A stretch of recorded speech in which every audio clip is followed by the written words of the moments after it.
За мөнгөний зөвлөмж үндсэн хичээл 2 дугаар хэсэг эхэллээ. За одоо хэдүүлгийн үзэх зүйл маань болохоор ялгаатай мөнгөний урсгалуудын өнөөгийн үнцгийн тооцоолол юм аа. За өөрөөр хэлбэл заримдаа мөнгөний урсгалууд маань хоорондоо ижилхэн зүйл биш. Ялгаатай мөнгөний урсгалууд цаг хугацааны тодорхой өрөөдөд бий болж тэгэхээр одоо мөнгөний одоо урсгалуудын мөнгө үнцнийг тооцох шаардлагатай болтгоо. За тэгэхээр үндсэн төвийн маань энэ байна. Симметри.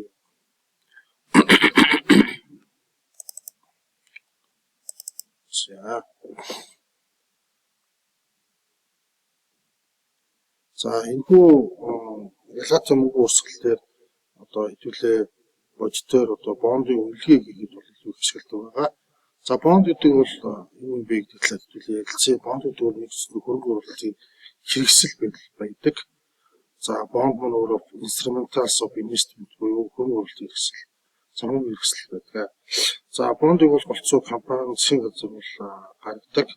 За энэ бол тодорхой хэмжээний мөнгийг тодорхой хугацаа, тодорхой хүүтэйгээр эргүүлж төлнө гэсэн нөхцөлтэйгээр бусдаас мөнгийг зээлж авч байгаа л хэлбэр юм аа.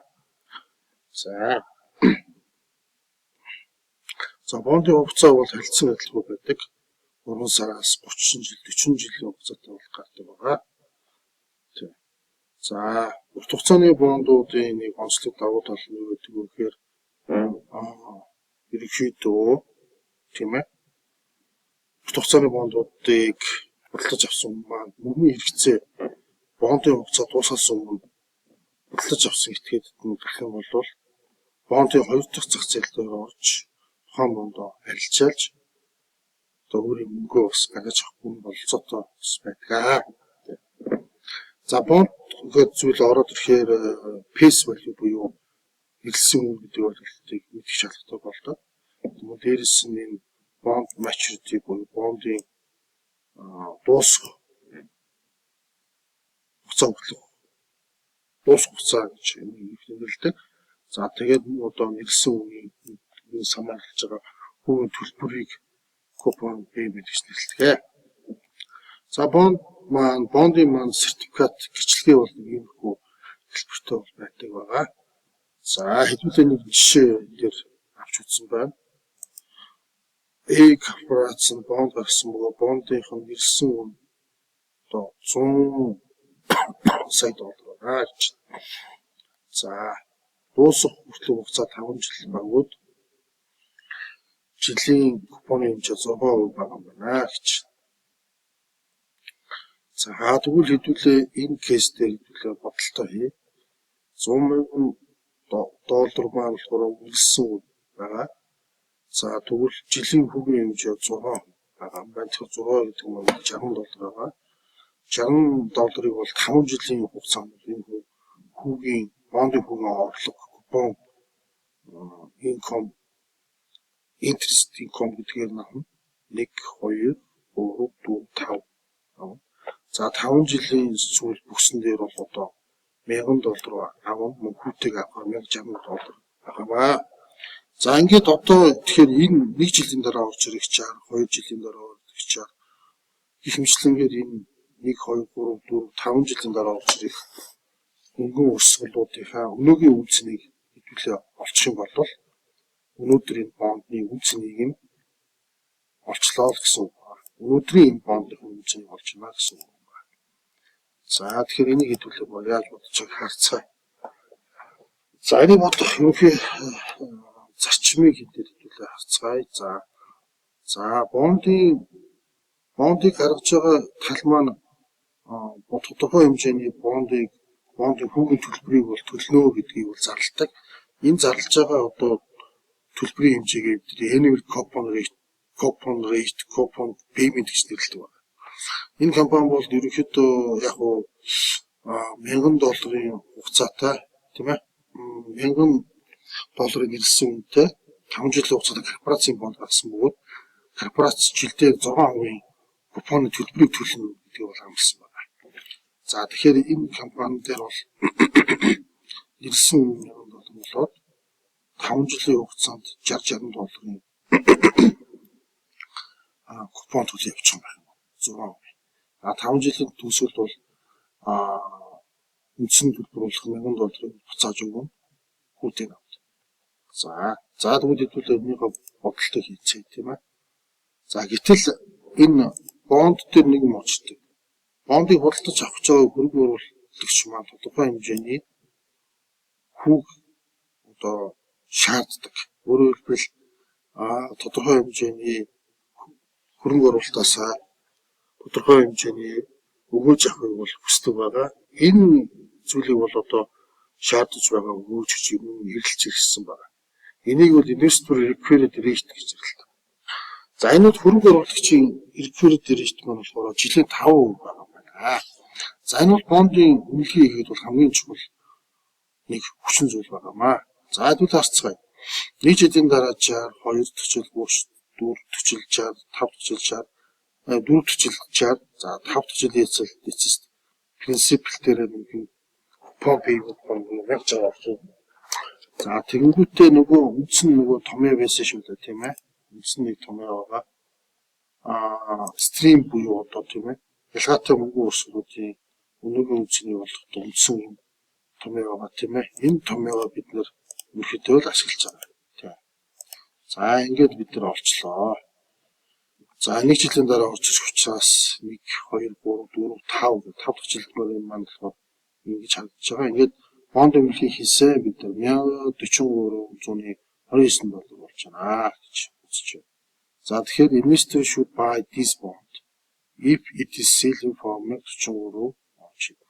За хөрөнгө оруулагч хэдийгээр A компани гаргасан ирсэн үнэ $1,000 гэдэг энэ бонд зах зээл дээр хэрвээ $1,43 эсвэл түүнээс хямдхан одоо зах зээл дээр зарж бодлуулж явах юм бол хөлтөн авах юм бол авах боломжтой юм аа гэдгийг үлдээ хийж байгаамаа. Тэгэхээр энэ дэр нэг юм ойлголт багчтай хүмүүс их төөрдөг. Бондыг гаргаж байгаа компани маань бонддоо тодорхой хэмжээний нэрсэн үнийг бол зарладаг. Дээрээс нь энэ бондоо тодорхой хэмжээгээр зах зээл дээр борлуулдаг. Нэг үн тогтоож өгдөг. Одоо $1,000 ч юм уу $900 ч юм уу тийм ээ энэ хүү батлаа. Үүнийг зах зээл дээр зарж байгаа юм гэж нэрлэдэг. Тэгээ хөрөнгө оруулагч маань тодорхой хэмжээний шаардж байгаа өгөөж ашиглаад ирээдүйд хүртэх өгөөж мөнгө өрсөлдүүдийнхаа үнэгийн үнцийг нийлбэг болоод за тэгээд дараа нь тухайн бондыг зах зээл дээр зарж байгаа үнэтэй харьцуулж худалдаа авах шийдвэр гаргадаг юм аа. Тухайн бондыг зах зээл дээр зарж байгаа үнээс өндөр байх юм бол одоо энэ бонд прайсинг гэсэн үнээс одоо тийм ээ өндөр байх юм бол авахгүй. Тэгээ үүнтэй тэнцүү юм эсвэл бага байх юм бол ашигтай байх юм шүү дээ. Тийм учраас аваа. За дараагийн хэсэг орё. Хэрвээ хүүгийн хэмжээний хувьд тийм ээ хөрөнгө оруулагчийн хувьд бондын одоо бондын үн болон за хөрөнгө оруулагчийн одоо эрэлт гэж нэг байх юм байна. Энэ нь бол өөрөө бондын үнийн өсөх бас хэсэлтэн байна. Дээрээс нь бондын хүүгийн хэмжээч гэсэн бас нөлөө үзүүлдэг. Бондын одоо нөгөө бондыг зарж байгаа компани одоо тийм ээ зарлаж байгаа хүүгийн хэмжээ бол хөрөнгө оруулагчдыг татах одоо гол фокусуудыг мөн одоо нэрсэн үнээс гадна тухайн бондоо зах зээл дээр гаргаж зарж байгаа үн бас чухал байна.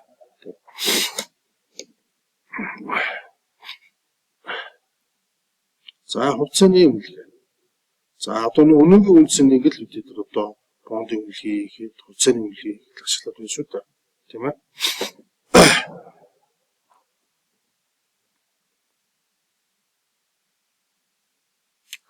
За энэ дээр яг нэг бондын одоо хүүгийн хэмжээнд шаардж байгаа хүүгийн хэмжээ болон бондын одоо үн хоёрын хоорондын харьцаа мөлийг харуулж байгаа. Энэ хоёр маань хоорондоо уруу хангалттай. Тэгэхээр нэг хөрөнгө оруулагч ба шаардж байгаа өгөөжийн required rate хэмжээ өндөр байх тусмаа бонд прайсing үн бондын үн уурч идэг. Ийм зүйл тоталтай. Баатамаа энийг бас манай сонссон хэрэгтэй. Дараагийн хэсэг stock price. Хувьцааны үнэлгээ. За хувьцааны үнэлгээ. Хувьцаа гэдэг бол компани ерөөсөө хувь ногдлыг одоо илэрхийлж өгдөг тийм ээ. Компани одоо хувь ногдлыг илэрхийлж өгдөг ийм зүйлээ. Ийм үнэт санхүүгийн бичиг байна та. Тэг. За компани одоо хувьцаа эзэмших юм бол компаниас ашиг хүртэх бүрэн боломжтой болж ирдэг байгаа тийм ээ. За хэдүүлээ бондын хувьцааны үнэлгийг хийх үндсэн томьёол маань энэ байна. D гэдэг нь болохоор ногдол шиг юм байгаа даа ерөөсөө. За энэ R бол ерөөсөө шаардж байгаа гэж хүмүүжиж байна. За тэгвэл хэдүүлээ яг энэ үндсэн томьёолыг ашиглаж бодох боломжтой боллоо. За perpetuity гэдэг нь маань болохоор мөнхийн төлбөр гэж монголоос орчуулдаг. Хязгааргүй хугацаанд тасралтгүйгээр орж ирэх мөнгө өсгөлийн өнөөгийн үнийг тооцогддог. Бид нар энэ аргачлалаар тооцноо. P-ийн цөсийг өгөх нь R. R гэдэг нь хөрөнгө оруулалтын шаардлагатай шугам гэж. За энэ дээрх томьёонууд нь болохоор энэ хугацаатай буюу яг мөнгөн өрсгөлүүд нь хувьцааны ногдол ашгууд нь орж ирэх тэр хугацаанууд нь тодорхой болчихсон. Тодорхой юм хязгаарлагдмал хугацаанд бас орж ирэх нь тодорхой. Хязгаарлагдмал хугацаанд одоо тийм ногдол ашгууд нь одоо орж ирэх ийм хувьцааны үнэлгийг хийхдээ энэ томьёонууд ашиглана. Харин эсвэргээрээ тийм хязгааргүй хугацааны туршид ногдол ашгууд орж ирэх боломжтой ийм тохиолдолд эсвэл мөн одоо хязгааргүй хугацаанд тасралтгүй мөнгө өрсгөл орж ирэх ийм тохиолдолд түүний тэдгээр мөнгө өрсгөлийн өнөөгийн үнцний үйлдэлтэй perpetuity гэдэг томьёог одоо ашиглах юм аа. Доороо энэ томьёог ашиглах байна. За хувьцааны үнэлгээнд дээр тэгээд одоо олон зүйл яднаа. Constant dividend буюу тогтмол ногдол ашиг гэж байна. За ногдол ашиг компаниудын одоо ногдол ашиг зарим жил болгонд хойсох байдаг. Зарим жил болгонд тогтмол байж болно тийм үү? За тэгэх юм бол тэр ногдол ашиг тогтмол болоод байгаа юм бол энэ ногдол ашиг тогтмол гэдэг энэ загварыг ашигладаг. За тэгвэл одоо ерөнхийдөө хэдүүлээ нэг жишээ авъя. Жил болгон нэг ширхэг хугацаанд $18 ногдол ашиг олгодог ийм компани байя гэж үздэй. За хөрөнгө оруулагчийн маань шаардж байгаа жилийн 14% болвол за одоо тийм юу хийх вэ гэхээр энэ хувьцааныхаа одоо үнэлгийг хийя. Энийг үзье. За жил болгон $18 ногдол ашиг олгоно. Шаардж байгаа гоч 0.14 харьцуулаад $128. За энэ хувьцааг бол $128 болон түүнээс бага үнээр бодлож явбал хөрөнгө оруулагч ашигтай.